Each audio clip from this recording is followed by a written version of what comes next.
Authorize বানানোর জন্য Google ক্রোমে যেতে লাগবে। গুগল ক্রোমে যাওয়ার পর অনুমোদন সার্চ করার পর লগ ইন পেজ আসবে, লগ ইন পেজ ক্লিক করবেন। তারপর এখানে রেজিস্টার অপশান পাবেন। রেজিস্টার অপশানে ক্লিক করার পরে এখানে আধার নাম্বার দিয়ে গেট ওটিপি করবেন।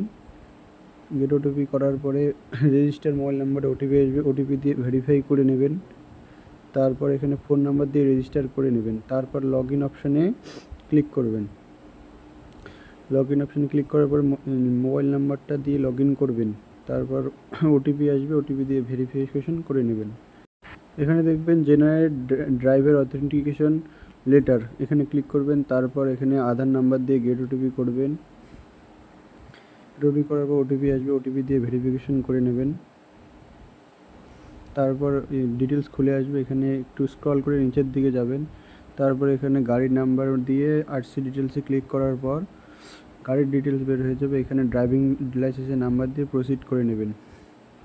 তারপর এখানে নিচের দিকে আবার স্ক্রল করবেন, নিচের দিকে পে নাও থাকবে 100 টাকা। এটা পে নাও করার পরে এখানে একটা নতুন পেজ খুলে যাবে, নতুন পেজটা খুলবে, এখানেও নেক্সট করে দেবেন। নেক্সট করার পর আবার নেক্সট করবেন,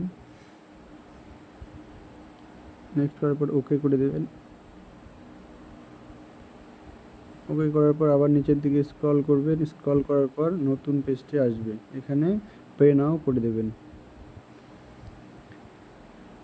তারপর এখানে ইউপিআই অপশানে ক্লিক করবেন। ইউপিআই অপশানে ক্লিক করার পর ইউপিআই কিউআর এই অপশানটা ক্লিক করে নেবেন। তারপর একটা নতুন কিউআর কোড জেনারেট হবে, পে নাও করলে নতুন কিউআর কোড জেনারেট হবে। এই কিউআর কোডে পেমেন্ট করে দেবেন 100 টাকা। পেমেন্ট করার পরে এখানে ভিউ চালান ডিটেলসে ক্লিক করবেন। তারপর এখানে অথরাইজেশন ডাউনলোড করতে পারবেন এই পেজটা খোলার পর।